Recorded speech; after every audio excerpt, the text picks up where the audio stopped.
real quick in the Discord group. First things first, risk and trading. We know there's risk. Please always use trade capital only. Do not trade with money you cannot afford to lose. Whatever you're trading. Stocks, options, futures, forex, cryptos, into the deal. Best place to find me is right here on the YouTube channel, youtube.com/Chris Pulver, verified Twitter account @Chris Pulver. And elsewhere, I stream this on Periscope. I stream this on Facebook. But if you want to engage, join the Discord group. Check it out here on YouTube. All right, let's get into the charts. Get into some clean charts. Look at the SPY this morning. We're trading at 439. I will start looking for some positions to kick off the week.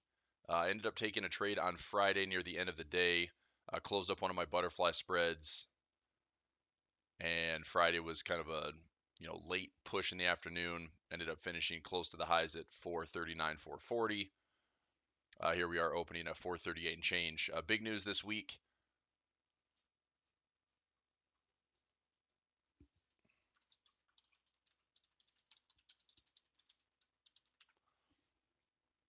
We have inflation data coming out of the U.S. Here's the economic calendar. Let's go high impact only. And here's the big one. So no major high impact news today. Tuesday, we have employment news out of the UK.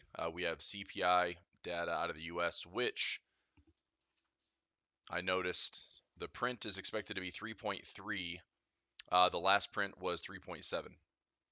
So it's going to be interesting to see how it prints this week, because we have seen our inflation rate recently starting to trickle up. So we established a low back in late summer. We had higher print, lower print. So a couple of ways this could play out. One is this is, lower lows will be printed and we'll have lower highs in the interim. I mean, this has gone up as of late. So we were up to 2.9, now we're at 2.2. This was trickling up towards 3.27 with lows right around 2%. Again, Trueflation is its own kind of third-party metrics. It's not exactly how we're going to see it print on the economic calendar, but the number that I'm watching is going to be right here. We're going to see a couple of things. These are the numbers that I'll be watching. Oops, I'm sorry. That's I was like 4.7. That's high. That's pound CPI. That'll be a big one as well, the UK. So I'll be watching that for the morning, and then once we come into the US session, I'm totally skipping this. My fault. Right there. That's what I want to look for. And then CPI for the UK the following day. I knew we had a bunch of CPI this week. And then we have US PPI and retail sales. So Tuesday, Wednesday, kind of the meat of the week, looking for some high volatility. 3.3 is the expected move, or the expected print, and 3.7 is previous. So do we make an improvement? I think the markets would be excited if we saw 3.3 print or less, and we'll see if we beat it. But sticky inflation, the super core inflation, all those things with shelter, energy, food, right, oil and gas, that's been the sticking point thus far, with what's been kind of leading to additional lingering inflation. Now we have retail sales Wednesday, unemployment claims Thursday, retail sales for the pound on Friday. Let's go back to all of the economic impact news. Do we have any other speakers? Fed speakers this week. That's Tuesday. Fed speaker again on Wednesday. Oil inventories on Wednesday. Fed speaker again on Thursday. Earnings wise, let me take a quick peek at some earnings. We should have another big earnings week.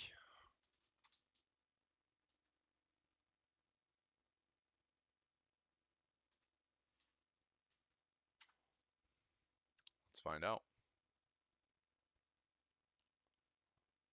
Let's see.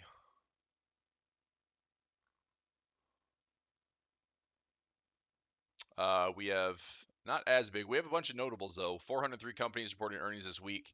Let me take a screenshot and I'll post this in Discord and some Telegram groups.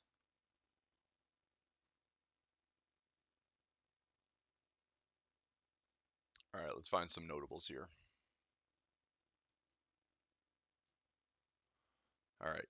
So ones I'd be interested in pricing out this week, we can take a look at Tyson Foods. Workhorse, if that somehow gets a squeeze to the upside, that'd be solid. Home Depot is a big one. JD.com, that'll be interesting for some Chinese markets. Target for retail, TJ Maxx for retail, that's US. Cisco, bit of a tech play. Alibaba, I'll be watching that. Walmart, Macy's for retail. A lot of retail this week. BJ's Wholesale, Health and Consumer, right? People still spending money? Probably yes. So those are some notables. Let me post this in the Discord group. 403 companies reporting earnings this week. There we go.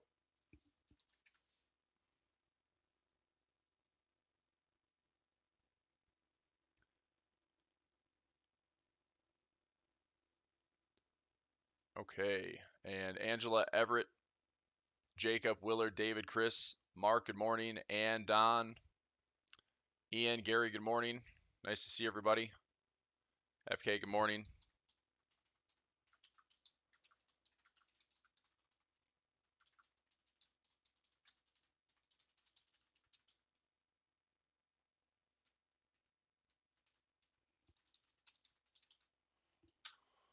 Okay, let's get after it.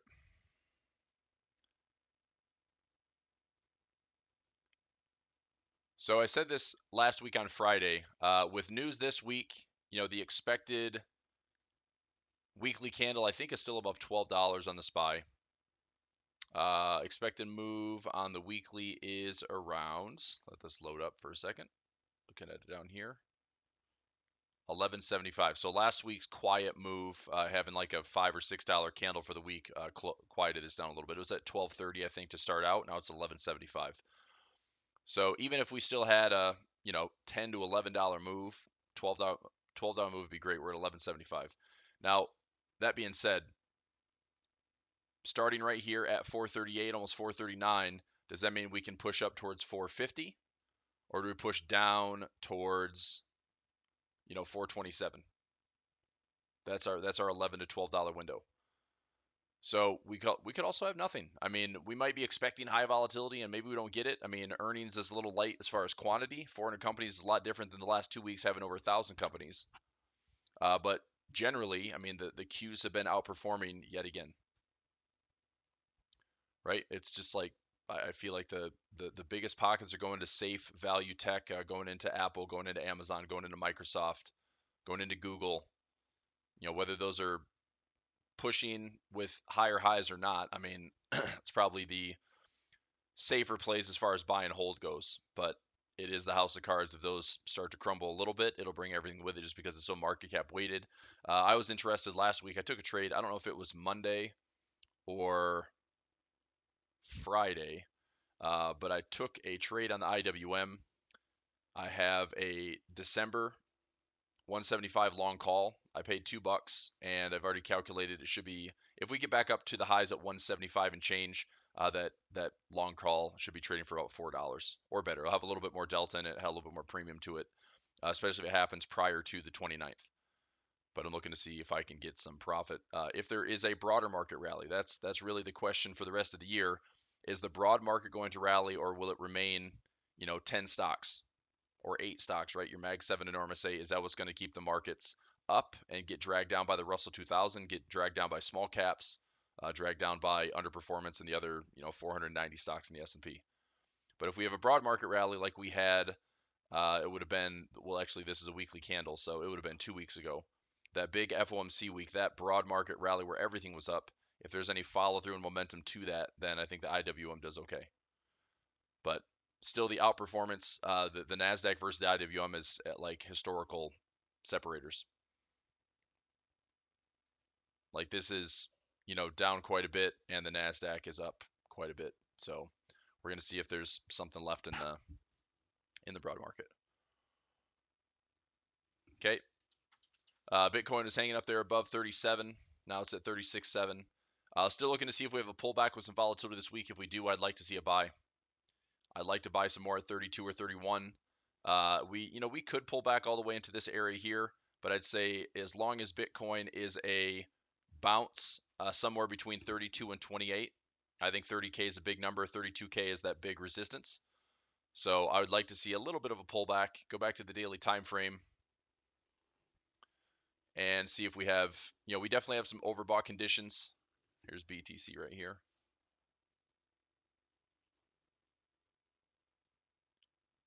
So a couple of things I'm looking at for the weekly. We're nearly overbought on the weekly. Going back to the daily time frame, we are definitely overbought. So this indicator, one of my favorites, divergence, hidden divergence with overbought conditions. Plus we have some pivot alignments. So I think we have a technical reason to fall, but to me that technical reason is a pullback where I'd like to buy a dip. So 33,000, 32,000, 31,000, interested in those levels for adding on some positions.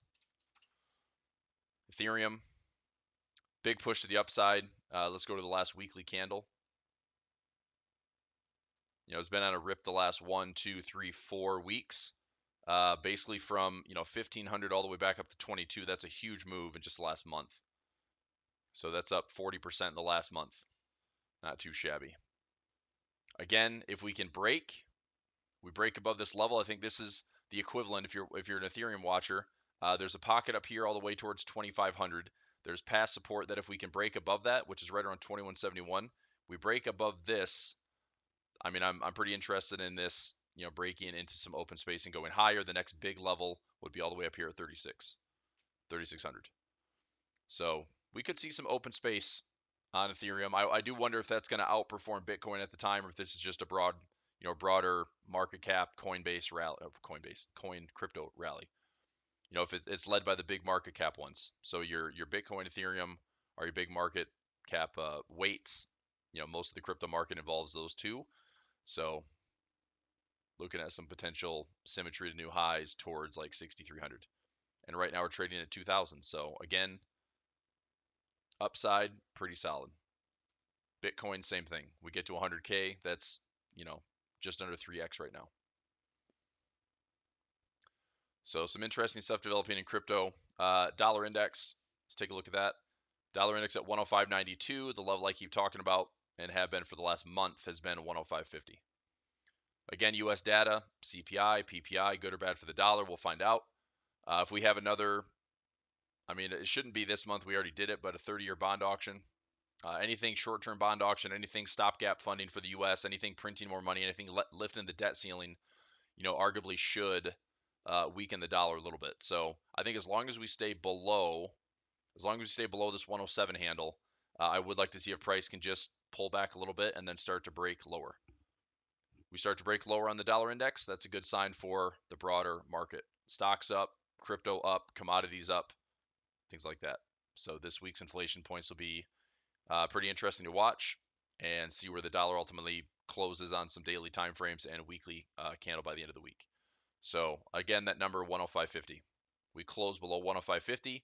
We can revisit that 105.80 low that we had during the FOMC week when the dollar was super weak and the broad market lifted. Right now, I've said this before, and I talk about this in the trading rooms. We have been on the right-hand side of the trend line. I didn't draw that very well, but on the right-hand side of the trend line here, having the price drop down. Now, if we have just a little bit of a pullback, that's great for another push lower, and that's the open space I'm looking for. Okay, but if the market's going to be tricky, we could have a pullback, and this could get right back up to the same highs, possibly even go a little bit higher before we put in a topping pattern on the dollar. I think the good thing is on the right-hand side of this trend line, we are looking for an active bear position or active top position. It's just, what does the structure tell us? Right now, it's indecisive. This area, back inside here, I don't have a decision. I'm looking for confirmation to push lower. Right? I'm positioned for that push lower, but it's a little early right now. Some of those dollar crosses, that big pop up, the Aussies pulled back quite a bit. Euro hanging in there, just a little bit of a pullback. We're still in profit on this one. Pound dollar. Pound dollar, if we pull back to the lows at 2100, I do have a pending buy. New Zealand dollar, like the Aussie, pulling back a little bit. a lot actually. I mean, most of that FOMC week has been pulled back too. Dollar Canadian, we have a pending sell right around 39.70, just off that 1.40 handle, and looking to see if this is some type of topping pattern at multi-year highs right here. Go back to October 2022, and we'll see if we hold that 3,900 to 1.40 high. We'll see. What else? Any other currency pairs? I'll take a look at the yen crosses. 150, 189, 152 was the intervention high from last year. I don't know. Don't plan an intervention. And here's how. Here, look, if we have it, then it's going to be a big ridiculous candle, maybe some intervention by the BOJ, and then maybe it pulls back halfway, maybe it fills in the flash crash type move. Maybe we have an indecision candle. I would just trade the simple break. I'm still very leery in untrusting of these yen crosses. I think the best trade right now is the painful trade, which is just buy everything, and the yen's going to stay weaker. It looks like the retail crowd is heavily positioned short, and I think the most pain for them is just to keep pushing higher and higher and higher. If it just breaches these highs, it's probably enough to run a bunch of stop losses. So be careful on your sell trades. I would only sell yen crosses with confirmation, which we don't have. Pretty much across the board, there's no confirmation to sell. So wait. Okay, pound crosses. Pound Aussie, we're still long on this one. We're long on Pound Aussie. I'm looking to see if we can come back up to these equal highs at 93.50. Pound Cat, I'm looking for a trend line break in here. Like that. We break a trend line. I would like to see if we can get a sell trade. If this is a high, some type of crown pattern perhaps, and then this is corrective. So if we end up breaking this right side of the trend line, I'm looking to see if we get back to, there's a yearly pivot down here around 6,000. So I just go high to low, lower high to lower low, and see if we can measure this imagery. Confirmation looks good on Pound CAD once we have a trend line break. Pound Swiss, I'm holding long, getting some nice positive swap, also having some good structure upside. It's doing what I expected, which is a little consolidating inside that 1050 to 1100 zone. I'd like to see it oscillate a little bit more, but ultimately break above the 200 EMA on the daily chart and get long. So I've been long in this cluster of garbage, and I got longer on this 108 handle. I think 108.50 was my pending order. So I'm sitting here with a break even around 109, and we get above 112. Got a couple of stacked orders up here as well. My target's 120. So I'm going to hold long on the pound Swiss. Pound yen. Again, if you're looking at short-term alignments, I would just stay long against the yen. Most likely those currency pairs are going to continue to do well in short term. Pound New Zealand's. This one might have, so we had a big slide. This could be a low, high, higher, low, higher, high. We could have something like that where it's holding this area. So I could see us pulling back into that 50618 off of this swing. So high to low, and then it works its way back into one of those pullback ratios, sets up some type of harmonic pattern, and then there should be a good sell trade maybe around the 2.12 handle. But if you're looking at directions right now, we're probably still holding mildly, but holding a buy zone in the short term to maybe retest the highs or get slightly higher. Then pound dollar. We'll find out more this week. I am going to take a buy trade if the pound dollar stabs these lows. If we stab these lows, I'm buying, and I'm buying also at 18.50. So trade one, trade two. I'm looking to see if we can get back up to these highs, possibly reversal pattern. Again, pass support becoming resistance around 26, 2700. But I'm trying to buy, it'd be like this. If the dollar ends up making new highs, the DXY makes new highs, 107.50 to 10800, I will probably get some stabs at buying fresh lows on some of these pairs and then look for a turn on the dollar.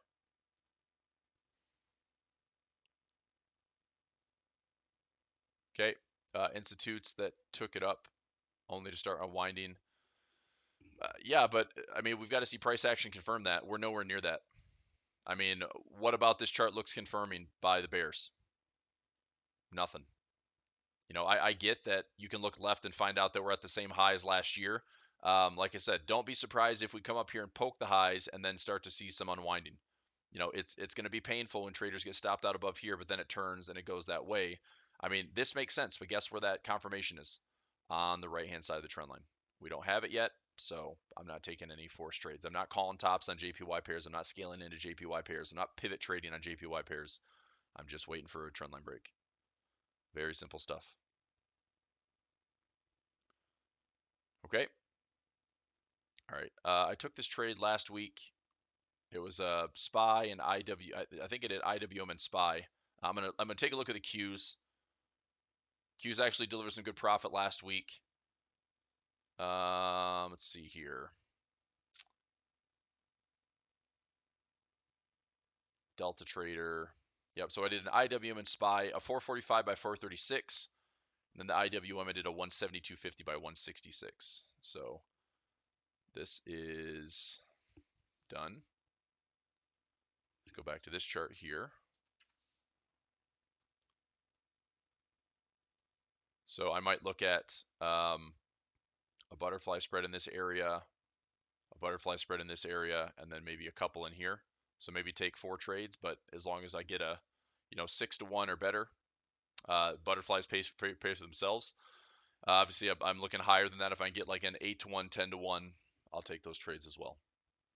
So maybe a play on the SPY this week. So we'll take a look at that at the top of the hour when I start equities on demand. Let's see here. Any other charts, any other requests and questions? We've got a few minutes before I wrap up and head into equities on demand.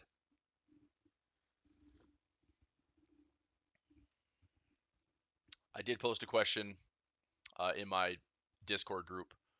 If anybody's looking for some, accelerated courses, some kind of like boot camps, and whether you want to, trade forex, trade stocks, trade options, trade futures, trade cryptos. I mean, I'm happy to make some very quick, I don't know, maybe 5 videos, something like that, like a short video series. And I'm just looking for some feedback. What's the community want? What do the followers want? And I'll look at going after some content. Okay. Any other charts? Any other questions? So just to recap, notables for some earnings. We had before market open, so Tyson's already out of the question. I'm curious what they did. Let's see if we can find it. Well, looks like they did okay. And already for the day, from 46 to 48, with a weekly expected move around $2.60. I mean, it's already gone up close to $3. So we've already surpassed this. I'm curious what the earnings are. It's too late to play it now, but let's take a look at this one from the higher time frame. Well, if you ask me, guess what? I think we're gonna maybe consider some Tyson Foods for this week. If we can get, like a 49 by 48 or a 50 by 49, go out maybe to the end of the year, stagger a couple of weekly options on Tyson Foods and see if this has a little bit of a lift. Looks like it was a mix though. Earnings. If I go back to the daily, I think one was hit, one was miss. So revenue was down by 2.73, but they blew through earnings per share. Interesting. Okay, revenue down is not a good sign though. Company that still makes a ton of profit, but I mean, 273 and you're up by $13 billion for the quarter. I mean, yeah, they make money. Just how slow is revenue growth, or is this still considered pretty solid? Based on where we are, we're back to the COVID lows. That's why I'm kind of interested in throwing some options at it. So I think we'll talk about that today.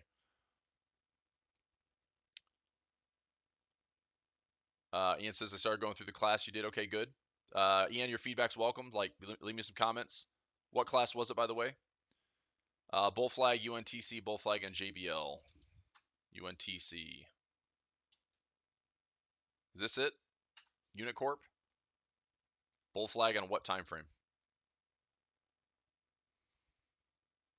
If this is the same stock you're looking at, I just see all this structure high around 64, and it's just hanging on to these levels.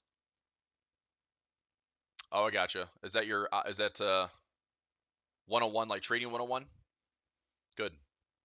Yeah, keep checking those out. Love it.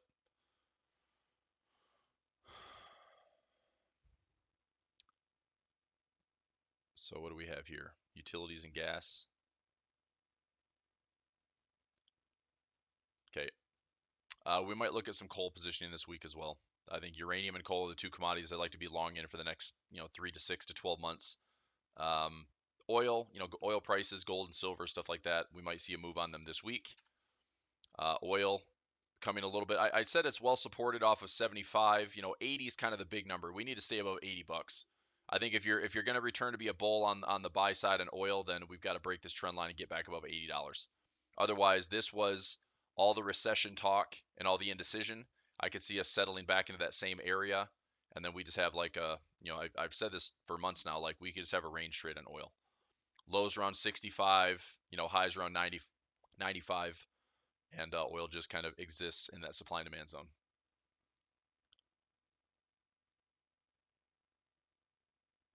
Okay, JBL. I'm a little hesitant on any stock that's already showing like 52-week highs or close to it. So components, what is this, a semiconductor play or what do they do? Manufacturing services, leverage information technology, supply chain design and engineering, core electronics, large scale manufacturing.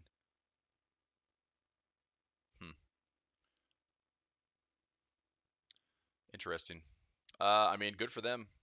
There's your crash in 2020 at 17 bucks. I mean, that's still, this looks like a 2022 stock. And this thing's up 560% with highs around 600 plus percent. I'm a little hesitant to say that this thing's going higher when, everything else has been in pullbacks and somehow this hasn't been. So I think I'd stay out of that for right now. TRMD.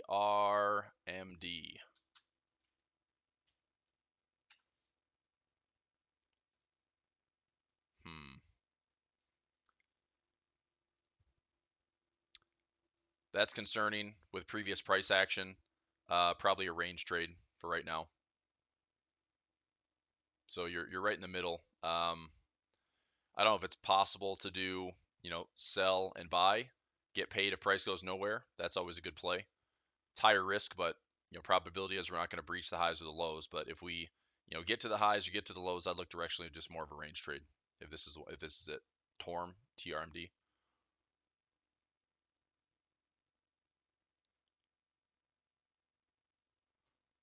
Okay. All right. So recap, we have some earnings. We have CPI. Looking to see what we print this week for the numbers. It's Tuesday and Wednesday. Uh, Tuesday is CPI data for the U.S. I think a print of 3.3 or lower is good for the market. I think they'll be kind of excited about it. Maybe the Fed won't be excited about it, but it shows that at least we're coming back under. I think a print, obviously a miss, a 3.4, 3.5, 3.6. That's not great because we're forecasting improperly or forecasting's off. Inflation remains sticky, of course. And then our PPI, it's just what are companies doing? If companies are passing prices higher to the consumer, then the question is retail sales. Are consumers still paying for higher ticket items? And retail sales for the U.S. is at the same time. We have PPI and retail sales on Wednesday. So health of the consumer, a lot of earnings this week around big retailers, and then inflation data, of course, to see what we have. But look, we get through this week. That means we've gotten through FOMC, we've gotten through non-farm payroll, we've gotten through inflation data for the U.S. What is the overall direction for the remainder of the year? That's what's going to be, let's say the $20 to $30 question as far as the move goes, which in all essence is like the $1 trillion question, because are we going up to retest the highs of the year? Are we going back down to revisit the lows? I don't know. I mean, if you give the market the next 6 weeks or so, I think one of these levels is realistic. Obviously, I could be dead wrong and the market goes nowhere, but guess what? I'll position for that too. So I still don't have a clear direction, but if we start to get up in this area, I think there's enough momentum to be positioned long, and we'll position for that. We stay in this area. We still have that triple gap to fill. We tapped the levels around 433 last week. We didn't fill the gap at 431, but if we end up filling some of these gaps to the downside, it will be interesting to see if this low holds or we tap that low again and that becomes another buying opportunity. So, like I said, I hate when this is the week, but it's like, well, this is kind of what I'm looking at. We could go nowhere for the week and we get a bunch of noise, or we could go up, or we could go down, and I'm going to position for that. So I'll probably look at trade here, trade here, trade in the middle. We break and go higher, break and go lower, or trade in the middle. We get paid. That is the plan. Anything for small cap classes? Well, Are you talking about like small cap stocks? I mean, you can filter them. I mean, if you want to trade small cap, I mean, IWM is 2000, you can go IWX, that's the Russell 200. I mean, it works in the same manner. It's like your cream rises to the top. Your most successful companies, your top 200, your top 10%, way outperforming the broader 2000. It's still down off the highs, but the Russell 200 is held in a lot better. So you looked at the weighting on the IWX or the IWM. I mean, you'll have 10, 20, 50, 100 stocks that you could look at playing, and then the ETF is the basket of that. So, I mean, you're still trading in a similar fashion as stocks in general, options in general. So I'm not a big, I don't love to trade just small cap. I'll trade the basket because small cap, there's less liquidity. A lot of those also don't have option plays. So I like to stick to, larger market cap, more liquidity, and then the basket is pretty solid. The ETF is pretty solid. So IWX is the top 10%. The IWM is the broader market for the Russell 2000. Hopefully that helps. Okay. All right, everybody. I'm going to wrap it up there for this week's Outlook, and we'll be back on Friday at 9:30 a.m. to wrap up the week. We've got a lot of trading ahead, lots of volatility, expecting to see some movement on the dollar, perhaps. Risk on, risk off. Let's see what the inflation numbers give us and what the health of the consumer looks like, what earnings are going to give us. There's plenty of stuff to trade, plenty of stuff to talk about. Jump into the Discord group. I'll post that link right now before I go. So here's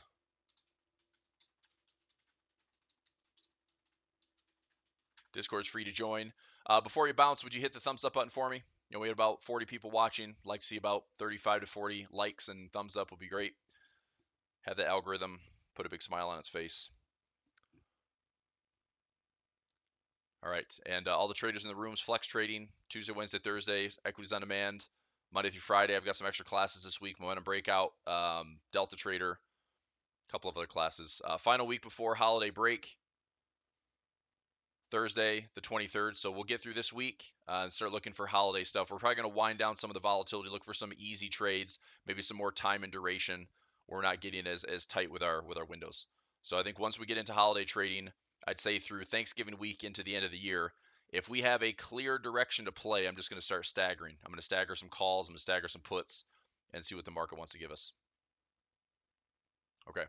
All right. Equities on demand. As soon as I'll switch over to the trading rooms, and I'll see you there. And everyone else, I'll see you on Friday. Thanks, everybody. Bye.